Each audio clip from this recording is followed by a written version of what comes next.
Yes, sir. No, the doubt was that we often indulge in penances and pilgrimages, even though we know it is superstitious.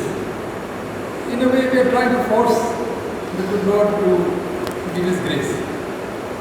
What do we do? When we know that it is something not very scientific, why do we continue to do so?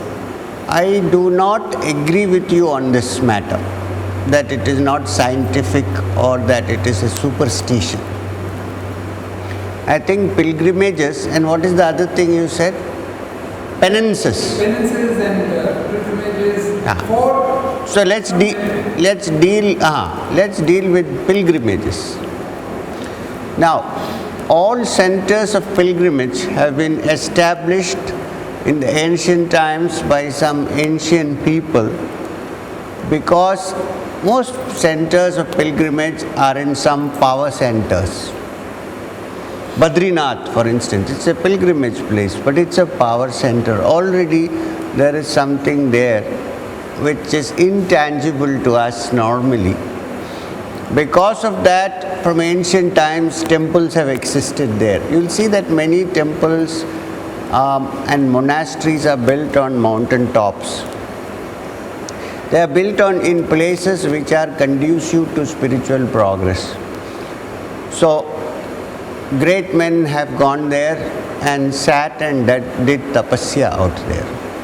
So therefore, when we go on a pilgrimage to such places, one is when you reach there, the atmosphere there is conducive to your spiritual progress, even though today they have degenerated into merely centers for spiritual entertainment. I agree. But that is not the original reason why it was made. Therefore, when you go to such places, your mind, if you try to raise it, goes to higher levels more easily than you would do it anywhere else. One. The other is, when you go on a pilgrimage, especially to a place like the Himalayas or some place high up in the mountain, you go through so many difficulties and problems which you normally don't have to go through at home. Now, in these difficulties and problems that you come across, the not deliberate, but the pain through which you have to pass through actually makes you a better human being. You go to a place of pilgrimage, sometimes you have to eat whatever food is available there, sleep wherever you can. See, these difficulties make you fit for spiritual progress. These are the two reasons why people go on pilgrimage. Not two, there is one more which I would like to mention. Third is, in all these places of pilgrimage, great people who are still around arrive. They may be known or they may be unknown. So when such people come, you can imbibe a little bit of their spiritual experience. Sometimes silently, sometimes by attending to all the things that they are doing. These are three important factors for pilgrimages as far as spiritual progress is concerned. But of course, if you are going there just because my son did not get married, so I'll go 3 times around and come back there, then it is pointless, because that was not why it was made. It was made for human beings to attain some kind of spiritual refinement. As I said in the early points, what I mentioned about the reasons why people go on pilgrimages, I think it's an important part of one's spiritual journey. Now, those who have already attained spiritual perfection need not go on any of these spiritual journeys. But they sometimes accompany others, because others might derive benefits out of them. They can sit at home, because realization need not come necessarily when you are sitting on a peak. It can come at home. I know a person who got illumination in the bathroom. This is possible. In a jail, this is possible. But once, even if you have some kind of illumination, you go along with a group of people hoping that they will absorb part of what you have achieved. By then you spoke about penance. Now by penance, if you mean giving up something because we are so fond of it that we don't want to become permanently attached to it, because any form of permanent attachment is an obstacle to freedom.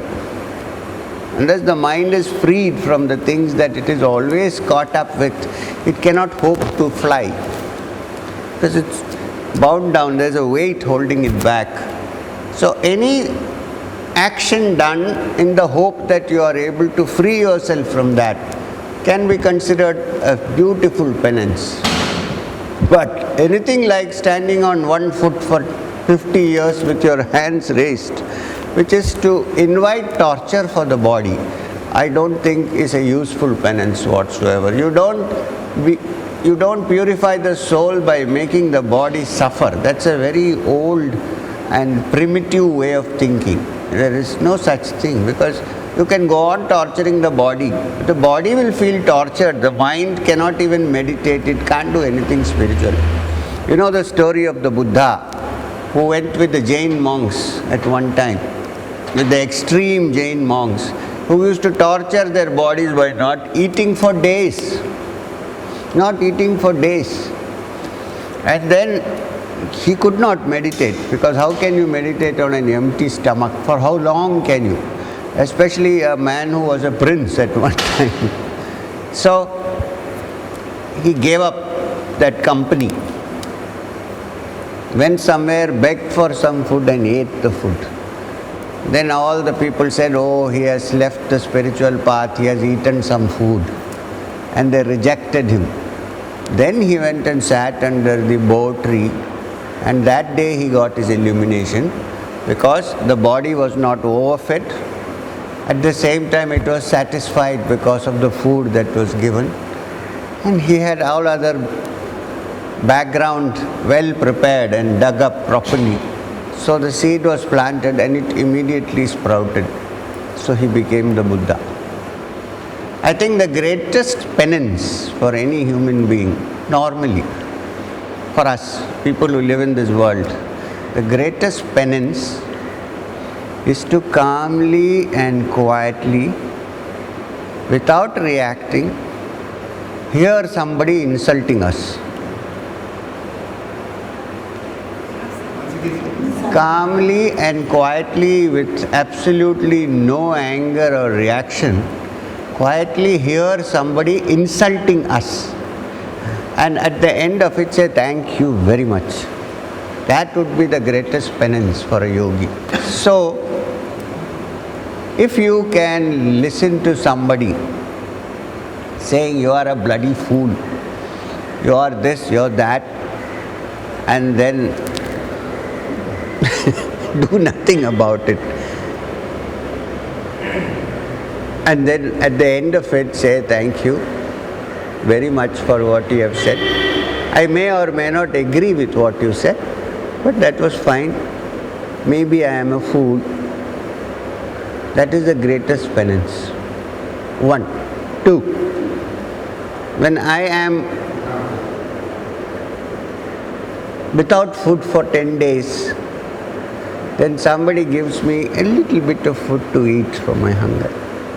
I'm very keen on taking that food. And someone other man, hungry man, who has also been not eating for so many days is there, and who has no way of getting food from someone.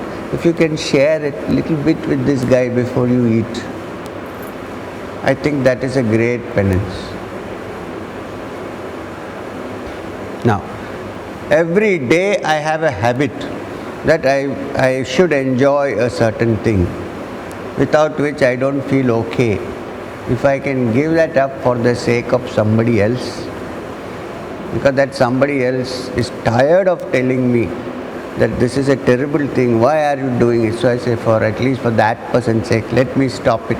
That is a penance.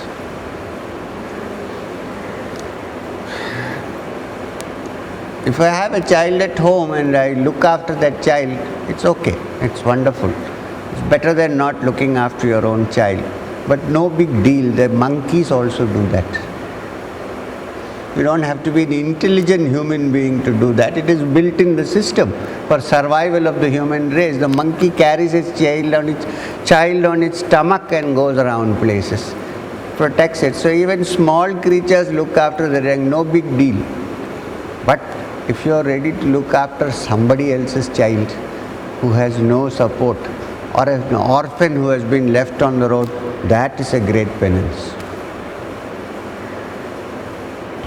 Other penances, you have seen in Kumbh Mela a man sitting like this with his hand. His nails have grown like this, he is holding it. One hand is up. What penance is that? What does he achieve by that except an atrophied arm? No muscle. What good does he do to anybody?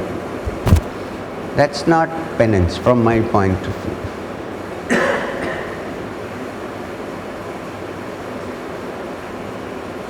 Otherwise, people get too caught up with elaborate rituals. Elaborate rituals. Nothing happens. I mean, as far as they are concerned, there is no spiritual advancement. Whereas others are concerned, there is no spiritual advancement. We feel satisfied. I have done a ritual, great. And then after that, they say at least you should feed a few people, and then you try to feed them with very bad food. Whatever is left behind.